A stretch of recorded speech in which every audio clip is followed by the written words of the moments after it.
Goeiemôre, groet u in bekoorlike naam van ons Heer Jesus Christus, bly om weer saam met u te wees. Lekker om so vir 'n paar oomblikke net te kan gesels uit die woord van die Here.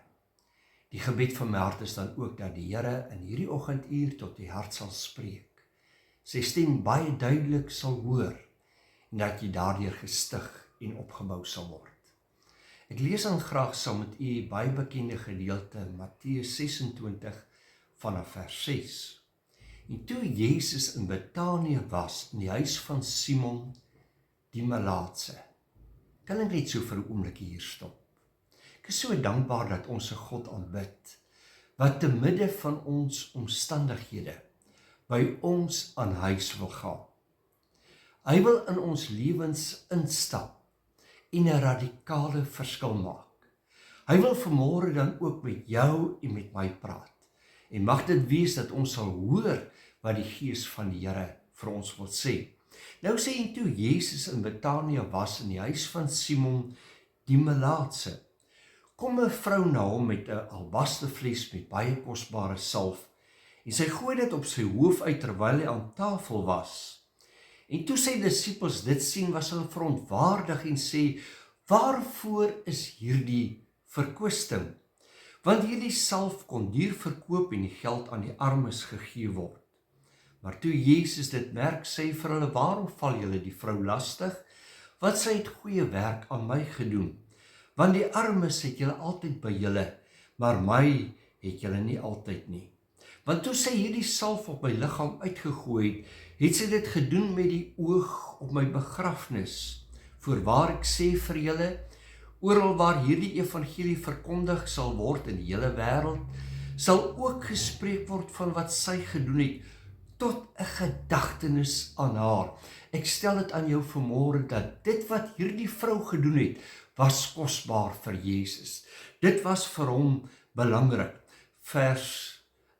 Ons sluit dan af met vers 13, wat dan vir ons sê, voorwaar ek sê vir julle, oral waar hierdie evangelie verkondig sal word in die hele wêreld, sal ook gespreek word van wat sy gedoen het, tot 'n gedagtenis aan haar.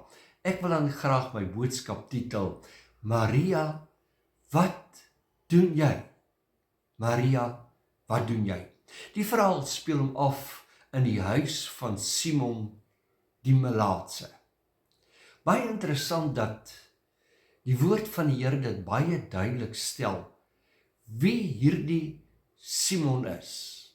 Heel waarskynlik was hierdie Simon wat melaats was deur Jezus genees. Ook aan tafel, volgens die ander evangelies, was Lazarus teenwoordig. Lazarus wat uit die dood opgewek was.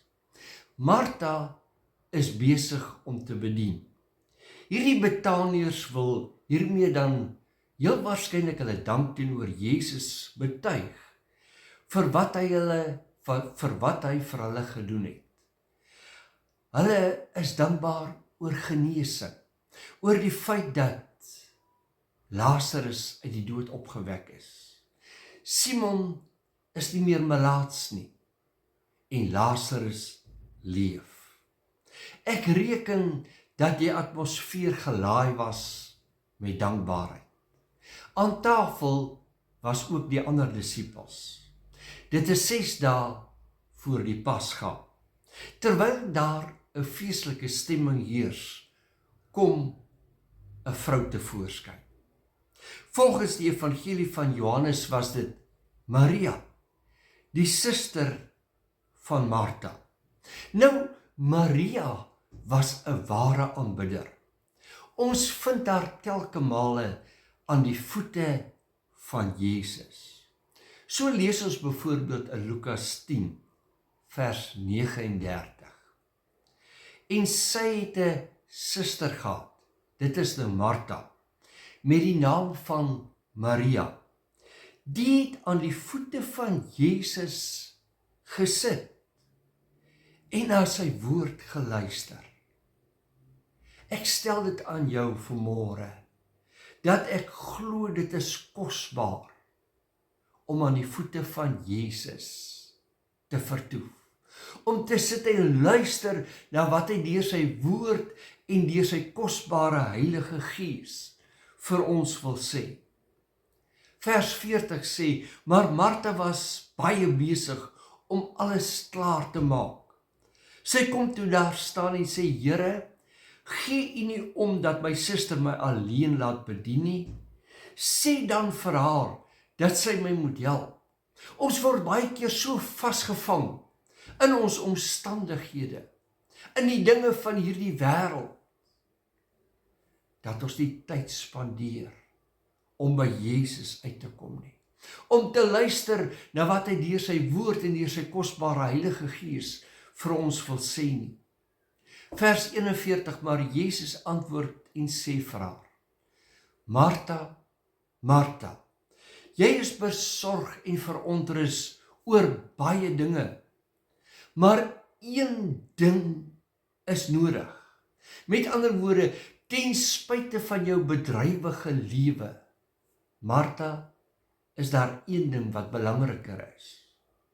En Maria het die goeie deel uitgekies, wat van haar nie weggeneem sal word nie. Martha, jy is besorg oor soveel dinge, jy is so besig, dat jy vergeet om tyd met my te spandeer. En ek wil dan vir jou vra vanmôre, vriend, my boetie, my sussie, hoeveel tyd spandeer jy werklik met die Here? Maria was die een wat haar laste na Jesus geneem het. Nou hierdie gedeelte in Johannes, dit is waar Lazarus baie siek was. En nou weet ons hoe dat daar 'n boodskap na Jesus gestuur was en dat hulle vir hom sê, Meester, Lazarus is baie siek. En hoe Jesus dan vertoef en dat hoe dat Lazarus in hierdie tydperk sterf. En nadat hy gesterf het, is hy dan op pad daarheen. En toe Maria hom sien, sê die woord van die Here, Johannes 11:32. En toe Maria hom sien, val sy aan sy voete neer en sê vir hom, Here, as U hier gewees het, sou my broer nie gesterf het nie. Hierdie las, hierdie hartseer, bring sy na Jesus. Sy val aan sy voete neer. En ek wil vanmôre vir jou sê, vriend, jy kan te alle tye met jou bekommernis, met jou stikkenheid, met jou verwardheid, met jou vrese en bekommernis aan die voete van Jesus gaan neerval en sê, Here, hier is ek, bring dit na U toe, onvoorwaardelik net soos wat ek is. Nou lees ek in Johannes 12:3, en Maria het 'n pond egte, baie kosbare nardesalf geneem, en die voete van Jesus gesalf, en sy voete afgedroog met haar hare. En die huis is vervul met die reuk van die salf. Weet jy wat kom ek agter? Sy gee haar beste vir Jesus. Ek wil vir jou vra, hoe lyk die tyd wat jy vir Jesus gee? Hoe lyk die tyd wat jy spandeer aan sy woord? Is dit vir jou werklik kosbaar? Koop jy die tyd uit? Of kry die Here die afskeeptyd van jou lewe? Sy bring hier die nardesalf voor almal. Dan breek sy die flesie. Sy is nie skaam vir wat sy vir die Here doen en vir die Here gee nie. En sy giet hierdie kosbare salf oor sy hoof en sy voete uit. Sy buig voor hom in aanbidding, in dankbaarheid, en sy droog sy voete met haar hare af. Wat 'n gebaar van liefde, van bewondering, van dankbaarheid. die vertrek, word gevul met die reuk van die salf. Sy giet nie slegs die salf uit nie, maar sy giet ook haar hart, haar lewe voor die Here uit. Die geur van haar liefde roep tot die hart van Christus. Kyk dan 'n bietjie verder. Sien hoe die vlees van Jesus se vlees gebreek word op Golgotha en die nardus van sy bloed, sy liefde en sy genade uitgestort word vir 'n verlore gaande wêreld. Ja, jy sien, in hierdie optrede van Maria vind ek dat ware aanbidding baie keer kom deur gebrokenheid, stikkenheid. Wanneer jy aan die einde van jouself gekom het en dit vir jou net gaan oor Christus. Ware aanbidding kom egter nie net uit gebrokenheid nie, maar daar is ook 'n prys aan verbonde. Dit kos Maria haar kosbare nardesalf. Wat kos ons aanbidding ons? Hoe waardevol is dit vir jou en vir my? Ek wil weer vra, wat kos dit jou werklik? Kos dit dalk jou selfbeeld? Jou eie ek, jou trots? Ek sal nooit daai liedere sing nie. Dit pas nie by my opvoeding nie. Hoe kan ek my hande ophef? Hoe kan ek myself onderwerp? Hoe kan ek van myself 'n bespotting maak? Jy sien, ons is baie keer vasgevang in hierdie dilemma van, wat sal die mense van my dink? Moet ek werklik 'n prys betaal om die Here te aanbid in gees en in waarheid? Ongelukkig is dit so, daar sal altyd diegene wees wat in Judas se hoek sal wees, wat sê, hou op om so heilig te probeer wees. Gebruik jou tyd beter.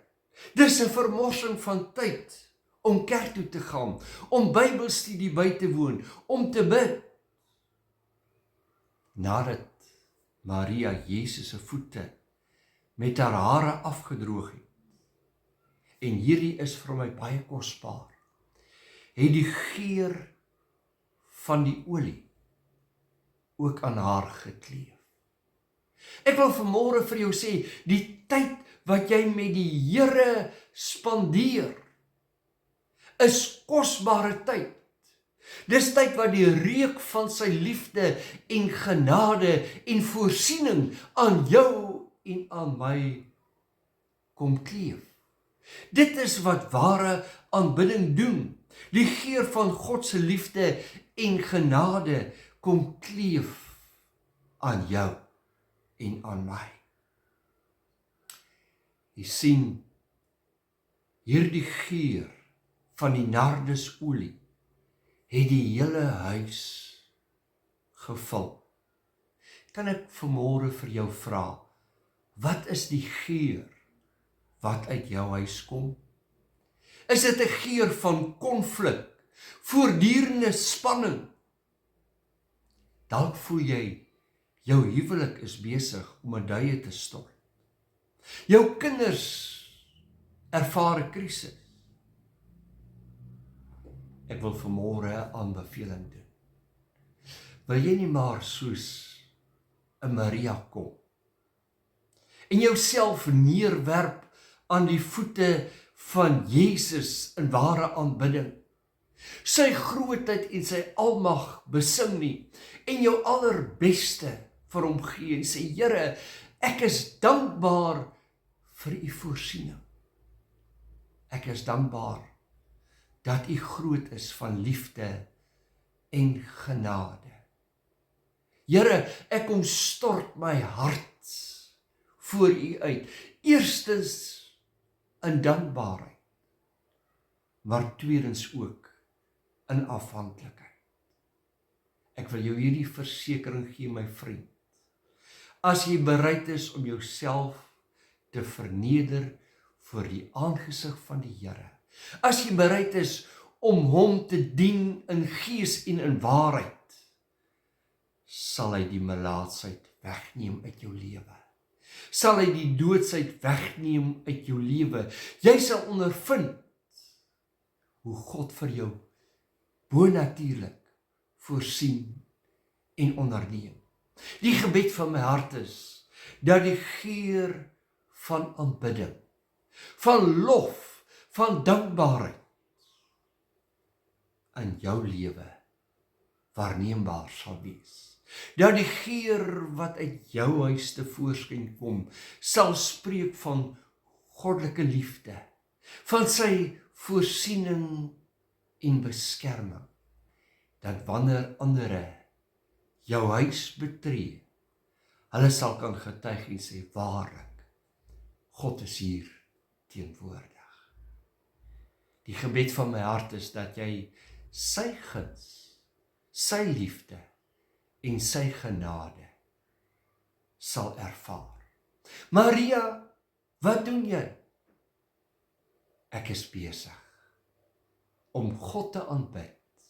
Ek is besig om my liefde aan hom te openbaar. Maria, besef jy dat dit jou iets gaan kos? Natuurlik. Ek weet dit gaan dalk tyd van my vra. Dit gaan dalk opofferings van my vra. Maar in die lig van wat hy vir my gedoen het, is alles die moeite werd. Mag dit wees dat jy uit dankbaarheid die Here sal aanbid. Kom ons bid saam. Die lof en die eer en die dank van ons harte behoort aan U, Here. Dankie vir die kruis van Golgotha. Dankie dat die vlees van U lewe ook gebreek is en dat die nardus van die kosbare bloed vir ons vergifnis en versoening bewerkstellig het. Dat ons vanmôre kan uitroep, Abba Vader, daar is niemand soos U nie. Ons bring aan U al die lof, al die eer en die aanbidding vir ons harte, bid ek in Jesus naam. Amen. Jy moet 'n geseënde week hê. Vrede vir jou en jy moet mooi loop. With every thought and every word, with every breath and all that I am, I want to love you as long as I live, for you are my God.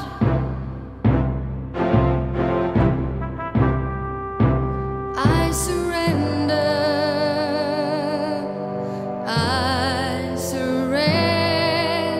all. With every step and every plan, with everything that's in my